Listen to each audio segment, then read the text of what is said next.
Hello everyone, my name is Alise A Préjéan of KnowThyselfAndHeal.com. So today we are going to talk about the new moon in Aquarius, which is on January 21st of 2023.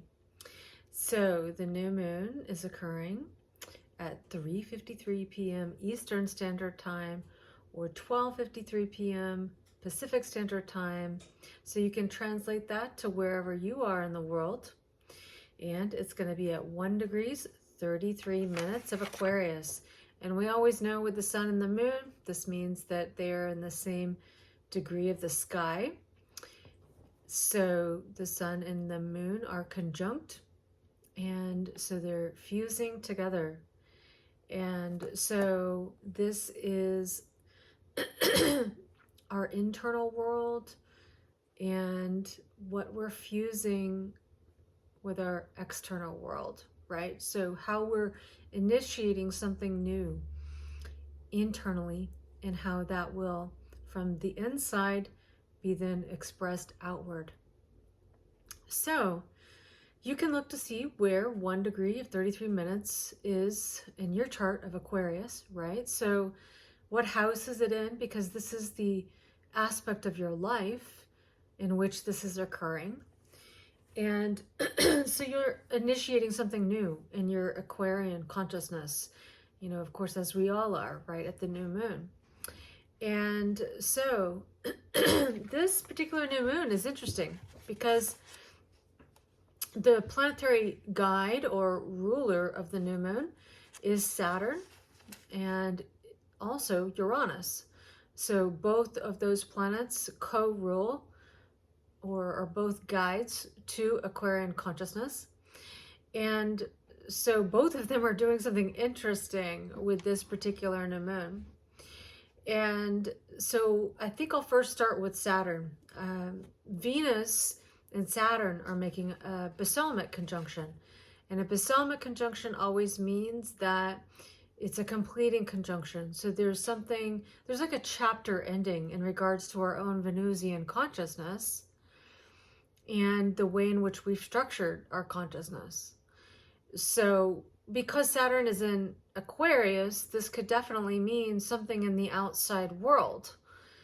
And with Venus, it could be also something in the outside world, or the outer or yang form of Venus, which would correlate to Libra, right? And so now, of course, being that Saturn rules Capricorn, which is a yin sign, this is how we structure our consciousness internally, which then informs us how we structure our consciousness externally or out in the world, right? Same with Venus. We cultivate our own heart chakra with Venus's rulership or guide to Taurus consciousness. So utilizing the senses to really sense what it is we like, what we love, what we need, and what is going to fulfill our evolutionary purpose as, a resource to our evolutionary purpose.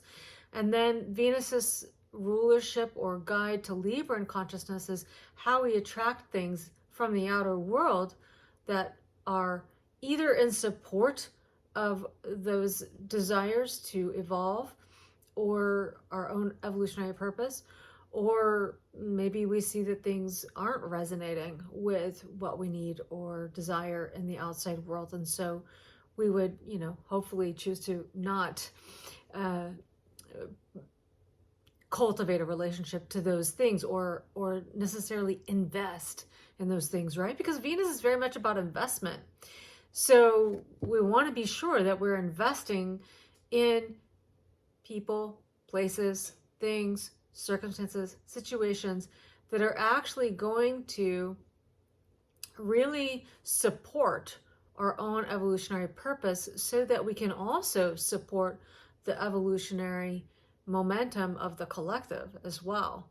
So with Venus in a yang sign, Aquarius, in a basalmic conjunction to Saturn in its own home sign and in the yang form of Saturn, this Venus conjunction Balsamic conjunction, completing conjunction to Saturn. This could very much be something completing in the outside world in regards to all Venusian themes, right? So our relationship to resources, our relationship to people, our relationship to things, situations, anything that we see as a resource. And of course, because Venus is then making its way back to Taurus and then will conjunct Uranus, this is very much informing our relationship to ourself and updating our relationship to ourself.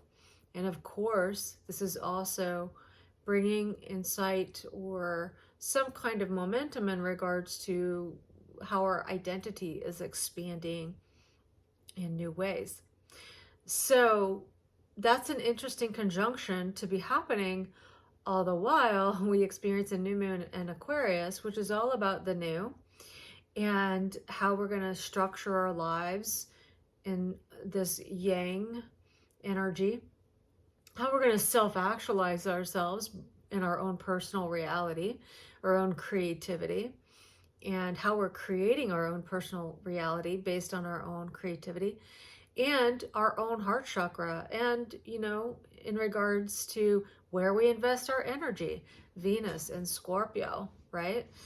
Now, at the new moon, just hours later, Uranus, the other planetary guide to Aquarius consciousness and ruler of Aquarius consciousness, goes direct. And if you've been following me or you've been following the astrological transits, you know that Mercury has stationed direct, Mars has stationed direct, and, you know, as Mercury and Mars stationed direct, it was also in a what's called a finger of God or a yod or a yod, depending on how you pronounce it, right?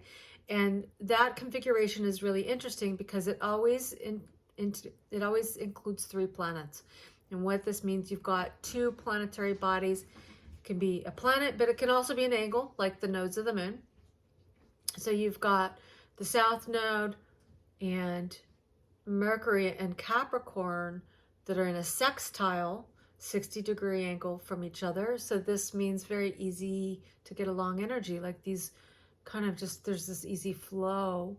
But then there's Mars in Gemini that's fresh direct, and it's quincunx, both of those placements. And so a quincunx always means utilizing some form of discernment, means some kind of self-improvement and some kind of adjustment that has to be made in order to integrate all 3 planets in a way that is actually up-leveling our consciousness and assisting us to become masters of consciousness. So that's an interesting piece as we are moving into the new moon and as all the planets are going direct, and Uranus, that last planet that's been retrograde. And so right after the new moon, we experience the ruler of the new moon going direct, and then all the planets are direct. And so this, I feel, really does like propel our energy more forward since these planets have been moving direct too, in kind of a momentum, right? And then the new moon, and then it's like, yeah, you know. So this is cool because this is really assisting us to really begin to initiate new things after this experience of the sun being in Capricorn, and where we've been experiencing the Capricorn theme, which is about really about compressing consciousness. So compression, it can be repression, it can be suppression, it can be restriction, and it can be experienced as depression as well. It's a yin consciousness, and so this is where, you know, consciousness gets really compressed so that we can actually really move our consciousness in a very rich and particularly directional way, a specific direction. That's why Capricorn has to do with our goals, right? And so we have to kind of not be leaking any energy, right? We actually have to create parameters so that we can really funnel our consciousness in a specific direction, focus our projection of consciousness into a specific embodiment of consciousness. Being that Capricorn is an earth sign, it's all about the embodiment of our own personal reality and the way in which we see reality and our own personal parameters, boundaries, and ways that we are choosing to experience consciousness itself and funneling our consciousness. And with Pluto being in Capricorn, this has of course been going on since 2008. We know that probably, anyone that's watching this, been going on since 2008. And so it's been really assisting us to really look at, well, how are we managing our energy? How are we cultivating emotional security, which is very much this Cancer Capricorn theme. Remember, whenever we're working with Capricorn, means we're working with Cancer, because they sit on opposite sides of the sky, opposite sides of the wheel, opposite sides of our own consciousness and psychological development, as well as in our own natal charts, right?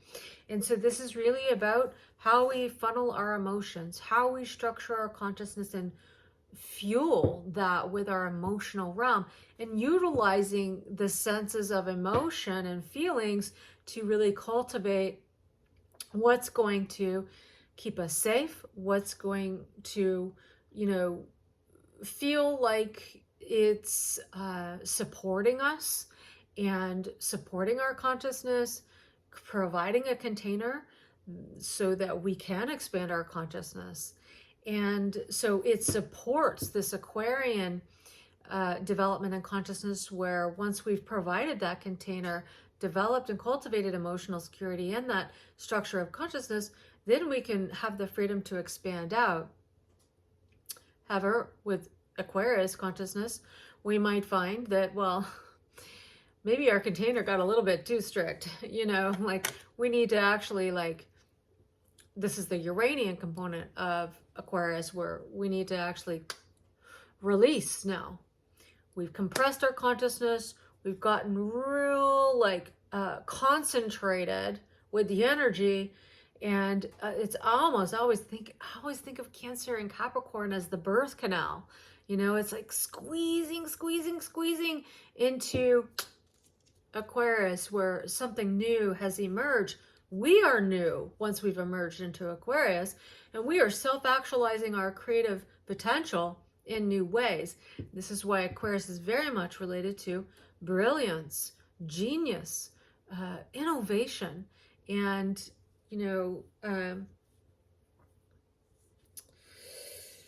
the mind. It's an air element. And so new possibilities emerge, because when we've been compressed for a while, we've had to do internal work when we've experienced that compression, right? And so as we've been doing that internal work, really looking at the structure of our own consciousness internally, Yin, Capricorn, then once we come out of that, not only do we feel liberated, we feel like everything's flowing again, and we feel like, we're really just blasting out into all kinds of new possibilities for ourselves, new ways that we can create ourselves, but also the mind opens up. The whole realm of ideas open up, right? And so this can be liberating, which is very Aquarian theme. Liberation is very much a key word for Aquarius.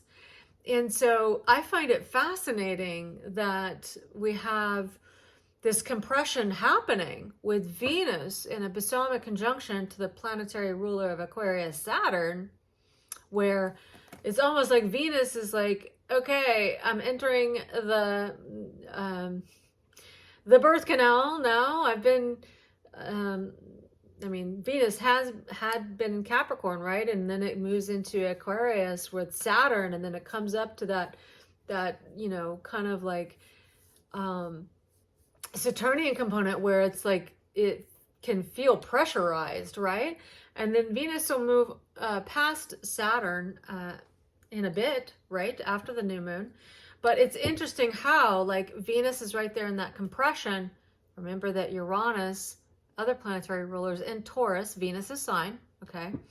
And then, you know, Venus is going to come out and then, of course, move into Pisces, move into Aries, and then move into Taurus and move over that North Node, as well as then conjunct Uranus.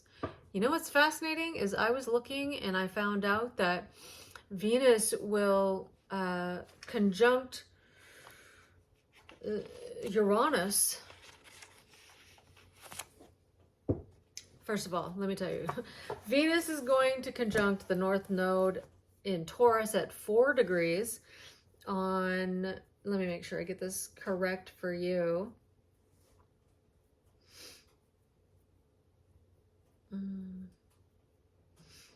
Yeah, so that's going to be on March 21st. So that's the astrological new year, is March 21st, when the sun ingresses into Aries, and it's at 0 Aries. So we know that's the equinox. And so that's a really interesting time that Venus conjuncts the North Node in Taurus. So we'll talk about what I think that that could imply. And then also Venus will conjunct Uranus in a balsamic completing conjunction with Uranus, birthing something new and brilliant around Venusian themes. And that's going to be on March 31st. That's after Pluto has moved into Aquarius on March 23rd, 24th, right? So really big time, and we're gearing up for that. So I think this new moon is really helpful in regards to that, because whatever it is that we're seeding right now and initiating,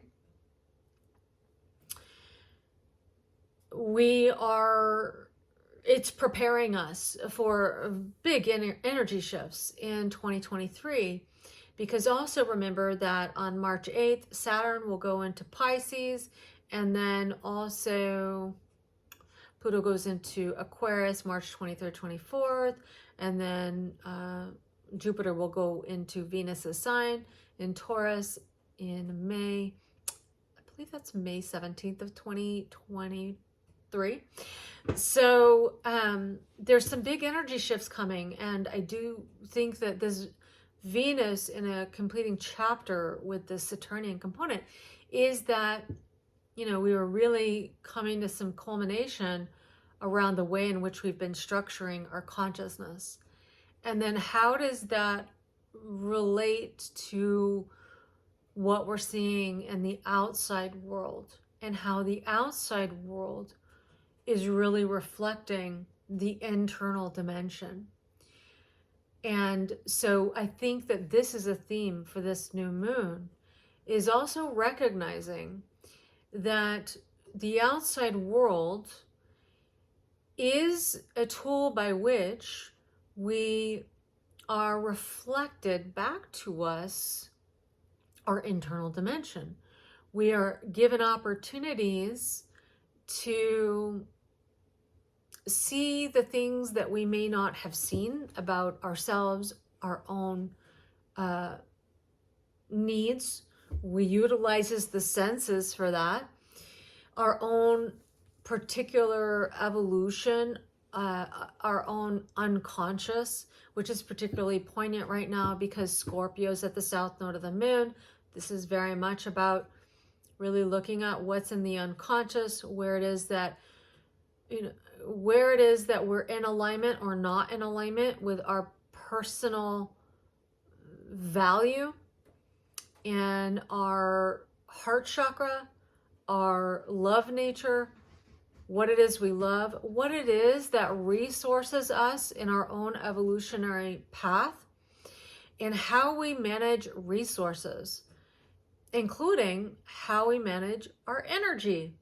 Because ultimately, and the bottom line is that every resource that we are and that we have in our lives is a reflection of the resources that we've cultivated from within, how well we're managing our own energy, and how in alignment we are with our own self-value and self-love, and what it is we personally need to continue fueling our own evolutionary momentum, and therefore also contributing to the evolutionary momentum of those in our lives as well as the collective, right? So this new moon is quite interesting. And, you know, I would say one of the keys to working with it is remembering that whatever is happening in the outside world or the inside world, right, internally, well, first of all, whatever's happening internally is going to naturally seed what is going to happen in the outside world.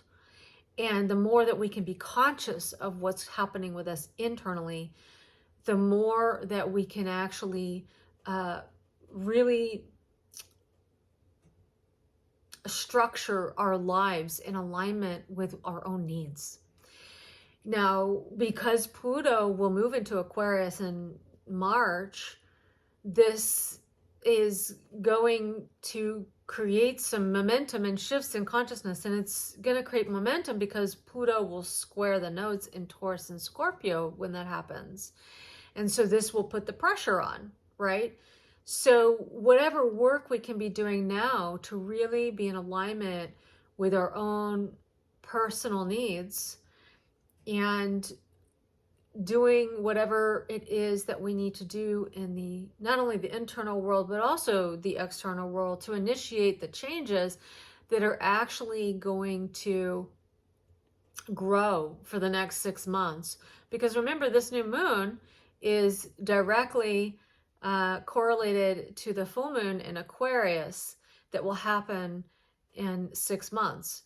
And so, you know, whatever this is initiating now, however it is you're consciously initiating things and working with this initiation, then as this next 6 months unfolds, you can really be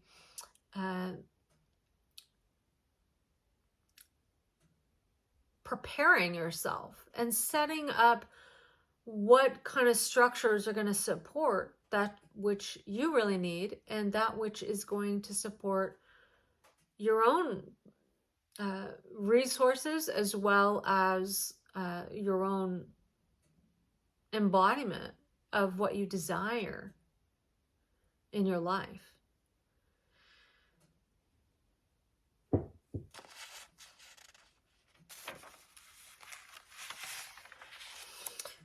So, remembering that there is this element of compression with Venus and Saturn. And the other thing I wanted to mention is that when you have something that's compressed, as we talked about, you know, we have something that's compressed, then when it is then ready, when that compression has been completed, then this is when naturally energy flows, right? And so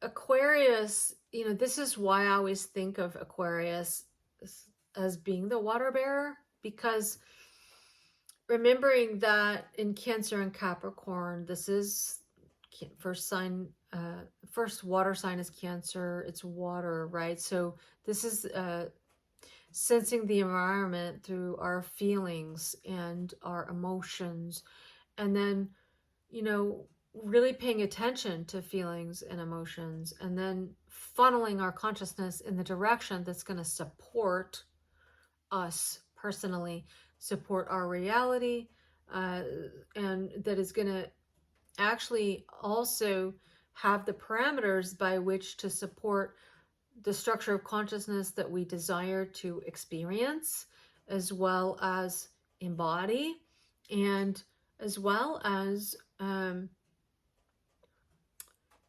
create internally and externally. So then once we move into Aquarius, as we've worked with that compression, again, you know, this is where Aquarius being the water bearer, you know, even though it's an air sign, right? Now we've like compressed all this emotional energy. When we've funneled our consciousness, we've created the parameters, we've created the boundaries that are necessary so that we don't leak any water out. You know, we're actually creating that container by which our consciousness is absolutely focused in the direction that we desire.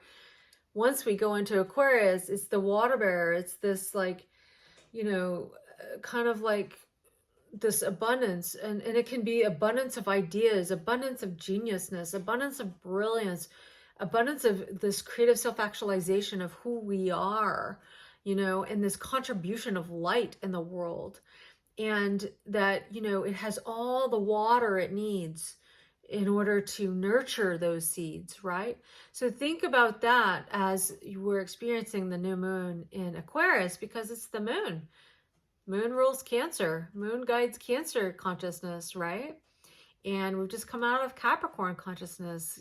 And Capricorn is very correlated to Cancer, right? So now we've funneled all the emotional consciousness. And so now it's really about utilizing what's been going on in Capricorn season that has informed us, particularly with Mercury being retrograde in Capricorn and Pluto being in Capricorn, that this has informed us to actually now create new initiations that are going to actually really support the structure of consciousness that we desire to build out there, yang, right? From the internal dimension, from the yin energy, yin consciousness. So we will have the pressure when Pluto goes into Aquarius. It'll be squaring the nodes, but it'll also be squaring Taurus and Scorpio. And so this is really going to be about aligning with our natural selves. And what is our natural self? But it is our soul. And so Pluto's going to put the pressure on there to like really align with managing your energy in a way that is actually regenerating energy for you and regenerating energy in your life. Making sure that you're actually investing, Venus, in any activities, anything, whether internally or externally, that is actually going to have a return on investment, meaning that you are going to receive energy back. And there's this balanced flow of energy. It regenerates itself, right? But if we have an imbalance, then there's going to be a leaking of power, a leaking of energy, a leaking of evolutionary momentum. And so Pluto is going to be there to assist us to make sure, put that pressure on, to harness the energy, to be in complete alignment as best we can with our own natural selves. Because Taurus and Scorpio is very much about our natural self, being in alignment with our natural self, right? And so this means, are we managing our energy correctly? You know, are we really sharing and receiving in a way that is actually sustainable for the long game, for the long run, right? So that we can achieve more and we don't have to make so much corrections because, you know, and it doesn't mean we won't have corrections to make. We'll always be supported by all the planetary transits to make sure we're, you know, doing our best to become more aware of this and more aware of that. And however we need personally, and that also is in contribution to our own natal chart, how we're evolving our consciousness with our natal chart, how we're contributing light with our natal chart, as well as, you know, contributing light in our own life, in our own self-discovery and cultivation of our light. And then, of course, how that then naturally brings light out into the world. So I hope this is helpful. And I wish you many blessings in your initiations of this new moon in Aquarius. May it bring you all the new creations that is your heart's desire. And if you have any thoughts, questions, anything you'd like to share, it always makes the conversation more rich. And I absolutely love interacting with you all. So thank you so much for your comments. It also helps to distribute the video, which I really appreciate because am looking forward to growing my channel, and I am excited to have the videos distributed more. And so if you find anything helpful in this, you're certainly welcome to share the video if you think that someone would benefit from it. And then also you can like the video. That also helps distribute it. I really appreciate that. And so I am very thankful for everyone that's been liking my videos, commenting on my videos, sharing my videos, and subscribing to my channel. And so if you haven't subscribed and you feel inclined, do feel free to subscribe. And I also do personal readings. So if you think it would be helpful for you and you would like to get a reading from me, there is a link in the, or I'll be putting a link in the description box. And so you can find where to email me. You just email me and then we'll set up a time for you. And what else? If you're on Facebook, I'm also on Facebook. I do astrology write-ups there. I also have a community there called The Labyrinth, A Journey Through the Eclipses. And that's just a group that's free that we navigate the eclipses together. And so, of course, it gets active, especially during the eclipses. And I usually ask other astrologers to come on Zoom calls with me, and we talk about the eclipses and answer questions and things like that. So if you'd like to join, you're certainly welcome. Just find me on Facebook. I'll put my link to my profile and my link to my astrology page as well. And so thanks for joining me, and I'll see you on the next video.